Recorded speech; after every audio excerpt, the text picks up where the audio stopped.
Hello, interwebs. Welcome back to our third episode of scRAMbled. I'm Kazie. I'm Darnell. I'm Derek. And on this episode, we'll be talking about the results of VCU versus Richmond and that game that happened in Olean that involves us and the Bounties in some sort of incident.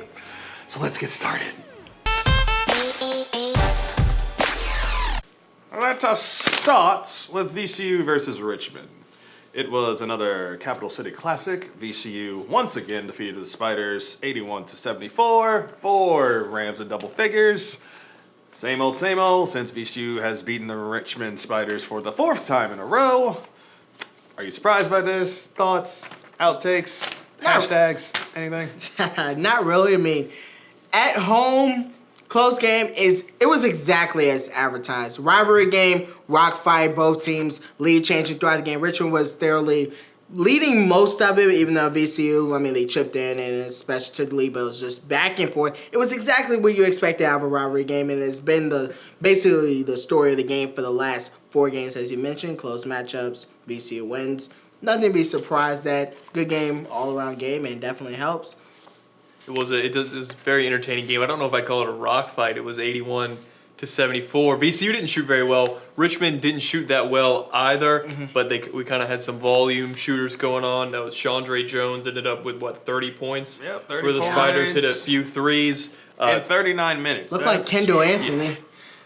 Which is not something that VCU fans want to see. Talk about that guy. Yeah. And then TJ Klein had a huge game as well. Flirted with a triple-double, had 18. Again. 15, 8, and 7.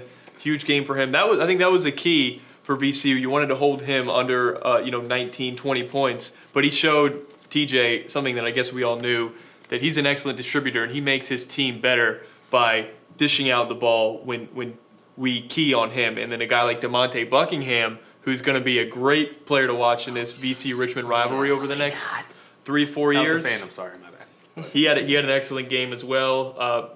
What did he end up with? I believe he had 13 and 8. Yes, 13 and 8. So just a freshman, a lot of hype going forward in this rivalry, and I can't wait till the next matchup. But it was definitely a game VCU needed against another team that was ranked number 1 in the A10 at the time they played. So that was huge. Now, one of the biggest things for me was that if VCU was able to keep TJ Klein under a triple-double, that we had a shot, and they kept him under that. Clearly, he did not get a triple-double. Pretty close. It was close. TJ Klein is going to get his points. He's going to get his rebounds. But if he could get another third category, then I'm like, oh, he's the playmaker for the total team in this game. And Richmond had a chance. And LaShondre Jones scoring 30 points, I was just like, and there were contested shots from threes. He's like, no, don't care. Don't, 3-point. And then TJ Klein had an interesting, flexing contest. He lost. Yeah, he lost because, you do this, Mo does. You lose, it's automatic loss. But I think the moral is Mo stepped up. Tillman once again. Ho hum from him. Just this is becoming religious another day at the office. Yeah, this is becoming practice for him. It's like, well, I'll just get my. What did he score? He 18 and 9. For the second game in a row, he had 18 and 9. This is elite stuff here. He still has a year. Well, more than a year because we still have a season to go. Right. Yeah. But it's just he's a junior. This is his breakout year. And I thought sophomore year kind of broke out. Production-wise, it's his breakout. Yeah, it's just I'm going to do this consistently. I'm going to go to the rim and I'm going to make rim-shattering jams, everything. I'm going to do it this year. I'm going to keep doing it, hopefully, senior year. Hopefully, I'm hoping. Yeah, he has just such great touch around the rim. And one thing he's added to his game, and in practice, I see it a lot, he's been working on a mid-range game. It's growing. It's not, I want to say, completely consistent, but it's there now. He's adding that to his repertoire. So when he's able to knock that shot down on a consistent basis, and I can expect that coming from him in his senior year, look out. That man's going to be completely unguardable. Especially with that little sky hook he does. Yes. It's I don't know how you make it, but you're making consistently about 70% a game every time. I don't know how you do it. And I think one of the biggest keys to the game, the reason why VCU was able to kind of make it hold a nice lead there late and throughout the game really was they only turned the ball over 7 times to Richmond, who turned the ball over 13 times. It's not a ton, but only 7 turnovers. That's huge for VCU because they've had a well-documented turnover issue this year. So if they can only turn the ball over 7 times, they're going to win a lot of games. I mean, just keeping turnovers under 10, just regardless, is incredible and amazing. And VCU had that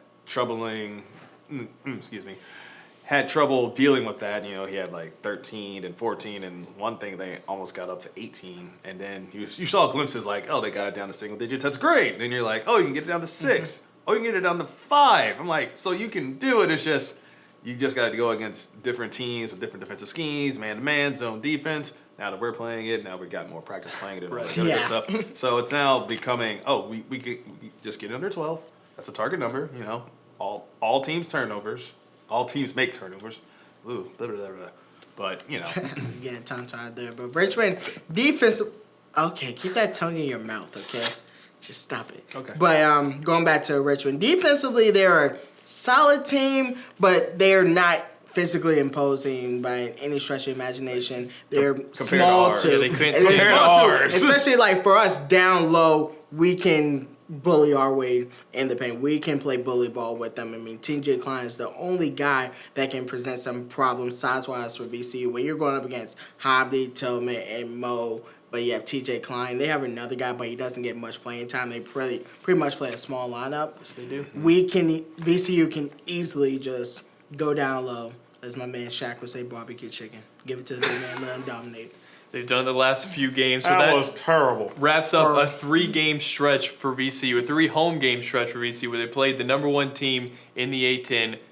At the time they played them, LaSalle, Dayton, and then Richmond, and defeated them. So it's an enormous 3-game stretch for the Rams. And now going forward, there was a game on Saturday that some things happened in. Right? I'm told there was a pretty exciting game on Saturday. So before the craziness, let's talk about the actual game. Kazie, I'll let you start. You watch more of that game than I did. I mean, you know, before the madness that happened in Olean, New York, it was a pretty solid game. VCU came out prepared. They played well. You got the paint presence set early. You had Jaquan, who was a little hesitant shooting-wise, but he's able to get other people involved. Mo woke up. Tillman again got his regular dosage of points. 18 and 12. 18 and 12. But then you had this guy named Matt Mobley, who was just he basically was the same Bonaventure team. Like, he scored 3 after 3 after 3 after 3 after 3 after 3 after 3 after 3 after 3. That's 8 after 3. Yep. Mm-hmm. So, and he literally kept them in it. Like, but, you know, the first half on, it was like dog fights. Like, oh, you can shoot a 3? Oh, we can shoot a 3. Oh, you can score in the paint? Oh, we can score in the paint. We can definitely score in the paint. Oh, yeah, we got that 3-hitter monster down there. So, it was a very physical and highly entertaining contest. And it was defense actually played part of it because, you know, everybody kept limited on points. But when you got the points, it's like, oh, we got to score now. Because you don't want to get like a 6-0 run, especially on the road as the opposing team, visitors in that ruckus environment. Had some tough times on the road earlier this year, so it's definitely big. Yeah. Yeah, especially the last time we went there before this year. Remember that 2 years ago? Good old... Without Travion Graham or Breonte Weber. Yes, you can put an asterisk on it, but I mean, the result was a loss. A heartbreaking shot for the game winner. Right. Well, Matt Mobley definitely was Superman and kept the team in it. Reminded me a little bit of Melvin Johnson, just the way he was just shooting when the he ball finally from heats up. downtown. Yep. It's just like we get that dosage from the other side. No, Yes. It was like, oh my God. Saw a lot of that last year from Melvin. But Mobley with 9 for 15 from 3. The rest of the team just 10 for 24 as a team. So Jalen Adams hit the only other 3 for St. Bonaventure in that game. I believe Adams was 1 for 9 from 3. Yeah. Which as a is team, not good. But because Mobley was so hot, it didn't really matter. That team, they were on his back. Like, they literally 42% from 3 for St. Bonaventure. It was basically 90% Mobley. Yeah, That basically told you everything. And Adams has had issues going up against VCU in the past because last year when VCU played them and it was here at the Siegel Center, which was that game in the snow, remember that? But Huge comeback. He did not play that well. It was the other guard, Marcus Posley. So it seems like we play Adams well, but it's another guy that steps up. Last year it was Marcus Posley. This year it was Matt Mobley. Adams did score 20. Adams did score 20 points in this game, mostly from the free throw line. 14 free throws. Right. He only made 3 field goals. But they count the free throws. 3 for 16 from the field. Yeah. It's just But like- he ended up with 20 points, so Yeah. I think that's worth noting. But they minimized his impact. Right. But And I talk about turnovers in the Richmond game. VCU won that turnover battle 7 turnovers to 13, and this one VCU lost. They turned it over 15 times. St. Bonaventure turned it over 13 times. I think if VCU had another identical turnover game to Richmond, then this game plays out similarly to the Richmond game, where VCU kind of controls it throughout and is able to cruise to a victory. But to me, 15 turnovers, a lot of travels was a big issue, a big reason why Yeah.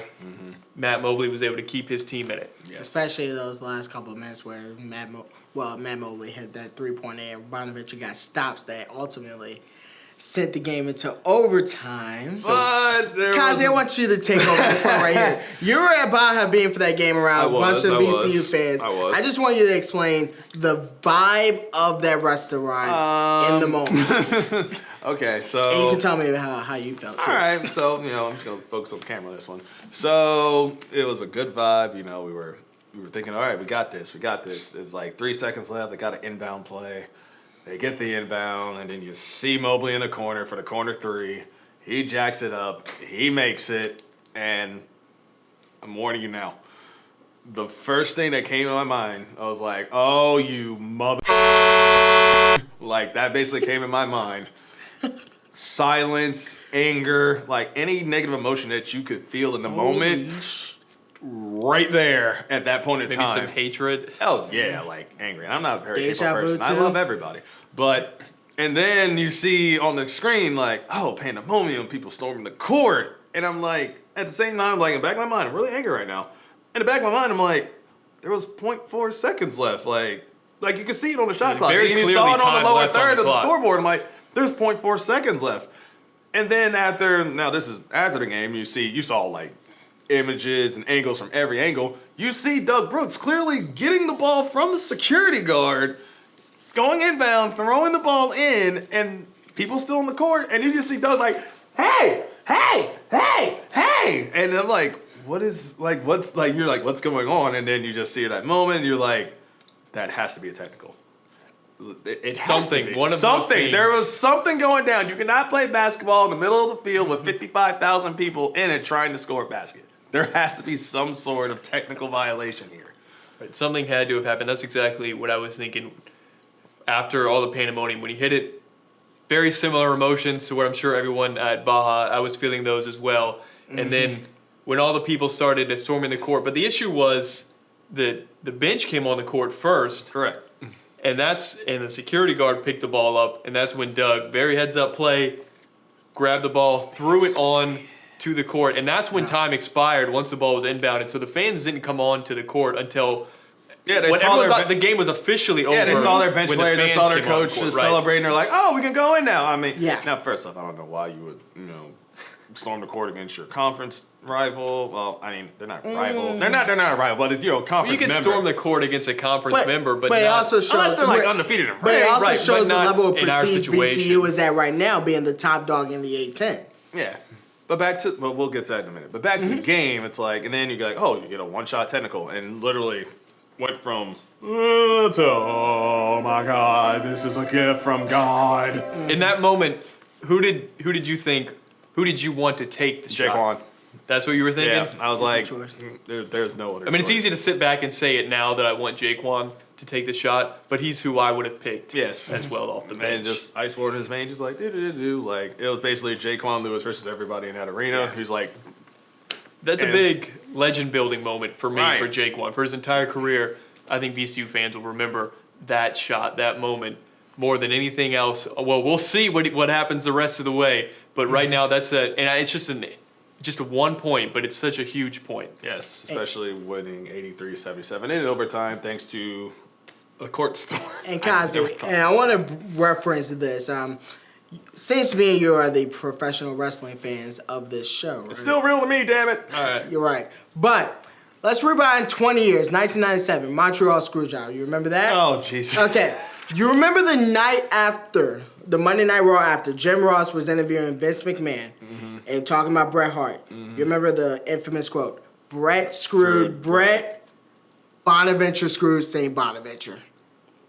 That's what happened. in New York. Kazie, why don't you wrap us up on that note? Yeah. Such a nerd. Isn't it apropos? It is. Oh my god. Such a nerd. But still real to me. So let's see. We were talking about the court storming. What is an appropriate court storming game? You beat the number 1 team in the country. You beat Duke.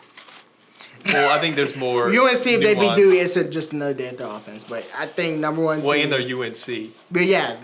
And plus, that matchup happens Thursday. So You either beat Duke, you're either in the top 10, 15, 20. I'll give you top 20 if you're in a conference like the A10. Yeah.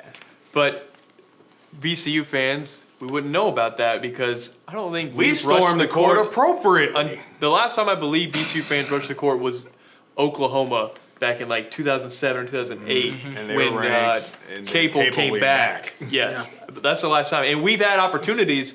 You're talking about 10th ranked St. Louis beat them, and Butler, who was ranked at least 20th, I think, at the time, beat them. So we've had chances to rush the court. Yeah, but our thought process, They didn't like, do it. you were conference. It's a conference team. Like, unless they were, now, granted, like, Butler wasn't the number 1 team in the conference. Well, not But the it's best there's in the history world. there. history There's right there. history there. Final Four, 2011, A10. Like, we were already emotionally pumped up for the game, and like court storming, but that would not do it justice. Like, unless they were the number 1 team in the whole nation, then yeah, you probably would storm court after being in Shockerville, camping out for 24 hours, and all that good stuff. And also, there's exceptions to that rule. If you're a team that is just typically a bottom feeder in your conference and you just upset somebody, if you're a bottom feeder, Duke. if you beat Duke, If you beat Duke, Alright. storm the court. I don't care. Just do it.